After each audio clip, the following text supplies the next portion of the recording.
espacios propios, compartiendo lo que más me gusta, la literatura y mucho de la fantasía.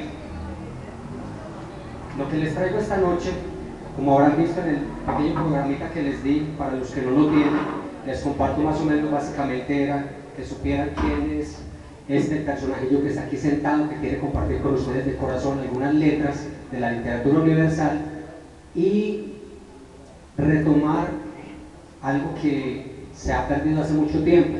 Lo aprendí de los abuelos y lo aprendí en escena con mis viejos compañeros del Teatro Mazacandelas. Y es el trabajo de lo que nosotros denominamos un acercamiento, una alegoría al radioteatro.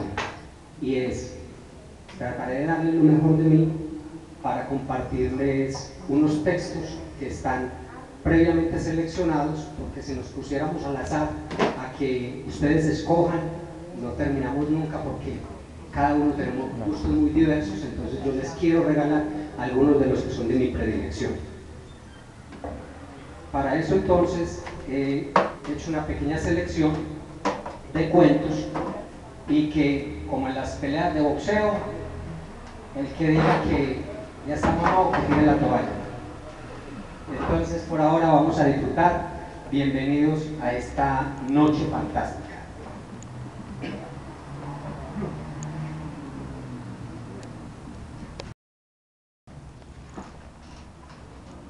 Cuentos, sueños, cuentos como sueños y sueños como cuentos. Cuentos para despertar a la marmota y a los topos, y cuentos para dormir a la lechuza y al mochuelo. Cuentos para los niños y las mozas, para las comadres y los viejos. Cuentos para los galeotes y los presos. Cuentos de sobremesa, de sacristía y de tinelo. Cuentos de arcángeles y pólvora, y cuentos del cielo y del infierno. Traigo a este castillón toda clase de cuentos, cuentos traducidos a un lenguaje infantil, universal, teatral y poético. Yo no hago más que darles vida, dramática forma, un movimiento, para embutirlos en la escena, para acomodarlos y meterlos en este ciclorama, en esta concha vacía como el mundo antes de la creación del mundo. A veces los acorto, a veces los alargo, los cepillo y los remiendo con las humildes y atrevidas herramientas carpinteras de mi ingenio. Yo soy un personaje trashumante, equívoco y sin tiempo. Soy un viejo vendedor de luces y de llanto que ahora pregono cuentos, burlarón de enigmas y acertijos que ahora fabrica sueños para ustedes. A mí me durmieron con un cuento y me despertaron con un sueño. La vida es un cuento que termina en un sueño.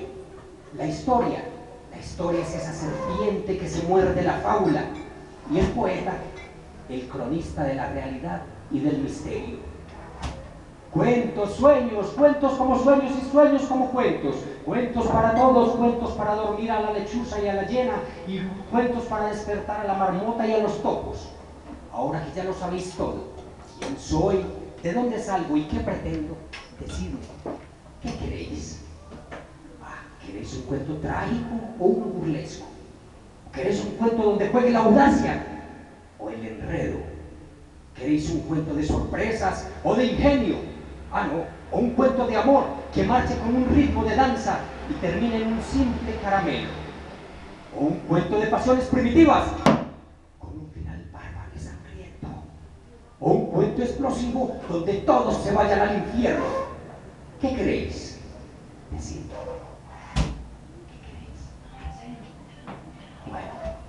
Si no tenéis ninguna preferencia, dejémoslo a la suerte y que salga el primero. Esta será una breve velada de lectura intencionada, sí, con toda la intención y alevosía de corromper a la respetable audiencia y suministrarles una sobredosis de imaginación y fantasía. Bienvenidos. Ateneos, decía Caronte, que vamos juntos a atravesar el infierno.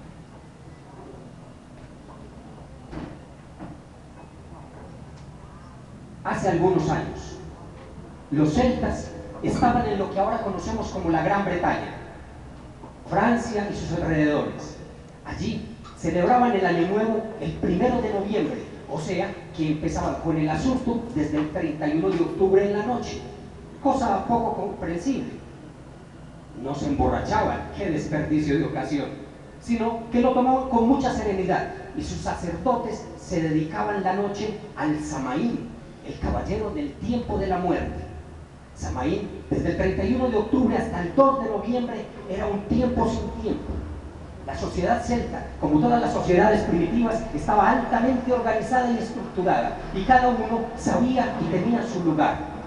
Pero para que ese orden fuera psicológicamente cómodo, los celtas sabían que debía existir un lapso durante el cual el orden y la estructura fueran abolidos y el caos pudiera reinar. Samaín era ese tiempo. El tiempo cronológico era abolido durante los 3 días de este festival.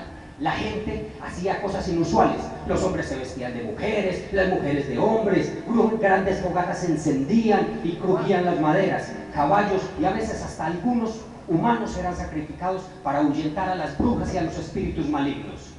Pues resulta que en la costumbre celta, los muertos volvían en la noche del Samaín a pedirle alimentos a los asustados pueblerinos, a quienes maldecían y hacían víctimas de sus conjuros. Si no accedían a sus peticiones, o me das o te hago una travesura. Es decir, que es la tradición actual local que llamamos el tricky Halloween, o trick or treat, o trato o truco. En fin, vamos adelante. La fiesta del mundano Halloween, que se celebra hoy en día, comenzó hace más de 3000 años en Irlanda. Era un festival de la cosecha de los celtas. Para los celtas, el cambio de estaciones adquiría una importancia mágica. Con el paso del tiempo y siguiendo los hechos históricos, los romanos conquistan a los celtas. Estos influenciaron el mundo céltico con sus festivales a la diosa Pomona. Más adelante, con la llegada de los cristianos, consideraron que los celtas adoraban al diablo, aunque realmente el diablo nunca existió en la religión céltica. Los cristianos determinaron que la manera de convertir a los celtas al cristianismo era adoptando el festival de los celtas y convertírselo en uno religioso. Así, el 31 de octubre se convirtió en la víspera de Todos los Santos, All Hallows Eve, que de aquí el nombre Halloween. Las deformaciones idiomáticas y sintácticas. Si al escuchar la siguiente historia no os suena el nombre de este archiconocido irlandés, poned atención a lo que ahora os contaré. Podría afirmar que la noche de brujas no está completa sin una calabaza. Por lo tanto, no hay Halloween sin Jack O'Lantern, el hombre de la linterna, o el señor Cabeza. Según cuenta la historia, un hombre irlandés, tacaño y muy bebedor llamado Jack, tuvo la mala fortuna de encontrarse con el diablo en un bar, en la noche de brujas, como algunos lo afirman. Jack había bebido mucho y aún tenía mucho más por beber. Estaba a punto de caer en las garras del diablo, pero pudo engañar al diablo ofreciéndole su alma a cambio de un último trago. El diablo entonces se transformó en una moneda para pagarle al camarero, pero Jack rápidamente lo tomó, lo puso en el monedero, y como Jack tenía una cruz en el monedero, el diablo no pudo volver a su forma original. Así que Jack no dejaría ir al diablo hasta que le prometiera no pedirle su alma en 10 años. Y así sucedió. 10 años más tarde, Jack se reunió con el diablo en el campo. El diablo iba preparado para llevarse el alma de Jack 10 años después, pero Jack pensó más rápido y dijo: oye, me iré contigo, pero antes de hacerlo, me pasarías una manzana de ese árbol. El diablo pensó que no tenía nada que perder y un alma que ganar, y de un salto llegó a la copa del árbol. ¡Pua! Pero antes de darse cuenta, Jack ya había tallado una cruz en el tronco del árbol con un cuchillo. Entonces el diablo no pudo bajar sin atrapar a Jack, y sin obtener su alma, Jack lo hizo prometer que jamás le pediría su alma nuevamente. Y el diablo tuvo que aceptar, pues no le quedaba nada más por hacer.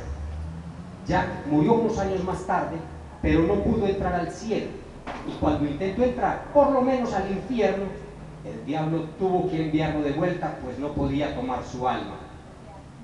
¿Pero a dónde iré ahora?, preguntó Jack. Y el diablo le contestó: vuelve por donde viniste. El camino de regreso era oscuro y con mucho viento. El diablo le lanzó a Jack un carbón encendido directamente desde el infierno para que se guiara en la oscuridad. Jack le puso en un repollo que iba comiendo para que no se le apagara el carbón con el viento. Así Jack fue condenado a caminar en la oscuridad eternamente. Y se estarán preguntando, ¿pero qué tienen que ver los repollos con las calabazas? He aquí la respuesta. Los pobladores de las Islas Británicas, especialmente en Irlanda, son descendientes de los celtas. Por eso, como mandaba la tradición, ahuecaban nabos y repollos y ponían carbón dentro de ellos para iluminar el camino. Así le daban la bienvenida a sus seres queridos y a la vez se protegían de los malos espíritus en la noche del Samaín. Pero en los tiempos de la Edad Media, algunos bandoleros se aprovecharon de estas creencias y después de cometer sus fechorías iban con el chisme de que los espíritus eran los culpables, quienes por supuesto nunca estaban para desmentirlos. Estos truanes se disfrazaban para parecer diablos y espantos y hacerle más creíble su cuento a la gente. De aquí viene la costumbre de los disfraces. Pero cuando los irlandeses llegaron a América, conocieron las calabazas y se dieron cuenta que estas eran mucho más grandes y fáciles de ahuecar.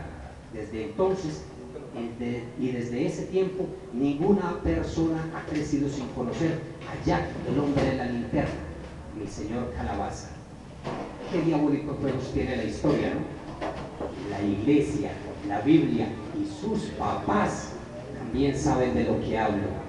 Pero, ¿qué pensará de todo esto nuestro Tomás Carrasquillo?